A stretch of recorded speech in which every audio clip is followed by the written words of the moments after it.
Un petit village reculé, Lovay, niché entre les collines et des bois épais, vivait au rythme des saisons. Tout semblait paisible, mais les habitants savaient qu'à la tombée de la nuit, il ne fallait jamais s'aventurer au-delà des champs. Car derrière ces terres, commençait la forêt de verre. On l'appelait ainsi parce que ses arbres, lisses et noirs, reflétaient la lune comme du cristal brisé. Pourtant, quiconque y pénétrait n'en revenait jamais. Les anciens racontaient que la forêt gardait les ânes de ceux qui s'y perdaient, les emprisonnant dans des miroirs naturels. Un soir d'automne, 4 jeunes du village Héloïse, Nathan, Hugo et Clara décidèrent de braver l'interdit. Ils riaient de ces légendes qu'ils jugeaient bonnes à effrayer les enfants. Munis de lampes et d'un sac de vivres, ils se défièrent, passaient la nuit entière dans la forêt. Ils franchirent la lisière au coucher du soleil. D'abord, la forêt de verre ne semblait pas si terrifiante. Mais très vite, la lumière de leurs lampes se refléta étrangement sur les troncs. Chaque arbre renvoyait une image déformée, comme s'il s'agissait d'un miroir liquide. Clara jura avoir vu son reflet cligner des yeux, une fraction de seconde avant elle. Plus ils avançaient, plus les sons changeaient. Le craquement de leurs pas résonnait avec un léger retard. Les rires d'Hugo se répercutaient comme des voix lointaines. Héloïse fronça les sourcils. C'est bizarre.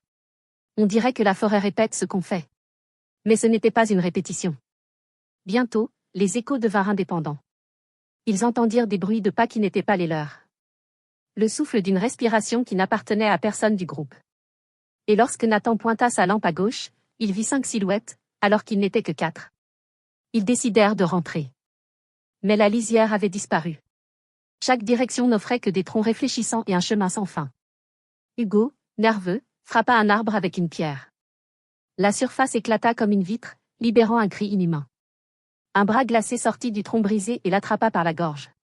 Ses amis tirèrent de toute leur force, mais l'arbre le happa entièrement. Dans le reflet, ils virent encore Hugo se débattre, hurler, frapper contre une paroi invisible, puis son image s'immobilisa, figée pour toujours. Clara se mit à courir, paniquée, mais chaque reflet montrait une version différente d'elle-même, certaines pleuraient, d'autres riaient d'un rire dément, d'autres encore la regardaient avec des yeux noirs sans pupille. Quand elle trébucha, son reflet la saisit par les poignets et l'attira dans l'arbre le plus proche. Elle n'eut même pas le temps de crier. Il ne resta qu'Héloïse et Nathan. Tremblants, ils décidèrent de ne plus regarder les troncs, avançant à l'aveugle. Mais même en fermant les yeux, ils sentaient des mains froides frôler leurs bras, comme si les miroirs cherchaient à les happer.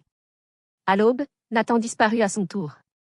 Il s'était arrêté pour souffler, mais son ombre, projetée contre un arbre, ne lui obéissait plus. Elle s'arracha du sol et l'enlaça. Ses hurlements se perdirent dans la forêt. Héloïse, seule, réussit à courir jusqu'à ce qui semblait être une sortie. Mais lorsqu'elle franchit la lisière, elle se retrouva de nouveau, à l'intérieur. Les troncs formaient une prison infinie. La dernière fois qu'on la vit, c'était dans un reflet au bord de la forêt, son visage collé contre une surface noire, ses mains tapant désespérément pour sortir. Les villageois qui jurèrent avoir aperçu cette image ne s'approchèrent plus jamais des bois. Depuis cette nuit, la forêt de verre s'est agrandie. Les champs reculent un peu plus chaque année, et certains disent que les reflets apparaissent désormais jusque dans les vitres des maisons du village. On raconte que si, en pleine nuit, votre miroir vous sourit avant vous, alors la forêt vous appelle.